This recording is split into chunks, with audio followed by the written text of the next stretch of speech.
মানুষের দ্বিমুখী রূপ। বিশ্বজিৎ মাহাতো। শিশুর চোখে যখন পবিত্র ঝিলিক জ্বলে ওঠে, হৃদয়ের গভীরে তখন স্নিগ্ধ সঙ্গীত বেজে ওঠে। নিষ্পাপ সেই হাসিতে যেন ভোরের আলো ছড়িয়ে পড়ে, ভালোবাসার আলোয় অন্ধকার মন যায় ভরে। শিশুদের মধ্যেই তো প্রকাশিত হয় ভগবানের রূপ, শান্তির স্রোতে ভেসে ওঠে যেন অমৃতের ধূপ।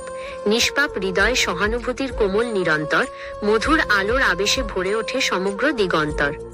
যখন মদের গন্ধ, লোভের নেশায় আক্রান্ত হয়ে পড়ে, অহংকারের অন্ধকার মেঘের মতো পাপে মন যায় ভরে, হিংসার কালো ছায়া যখন বুকের ভিতর ঘনিয়ে আসে, মানুষই তখন অসুরের রূপে আবির্ভূত হয়ে বসে। একই দেহে, একই মনে দুটি স্রোত বহে চলে অবিরত। যেখানে সত্য, সেখানেই ভগবান স্বয়ং বিরাজিত। যেখানে মিথ্যা, সেখানেই অন্ধকারের বিষময় ছায়া। মানুষই নির্ধারণ করে সে দেবতা নাকি অসুরের মায়া। এই রকম মেসেজমূলক কবিতা পেতে আমাদের চ্যানেলটি সাবস্ক্রাইব করে নাও। ধন্যবাদ।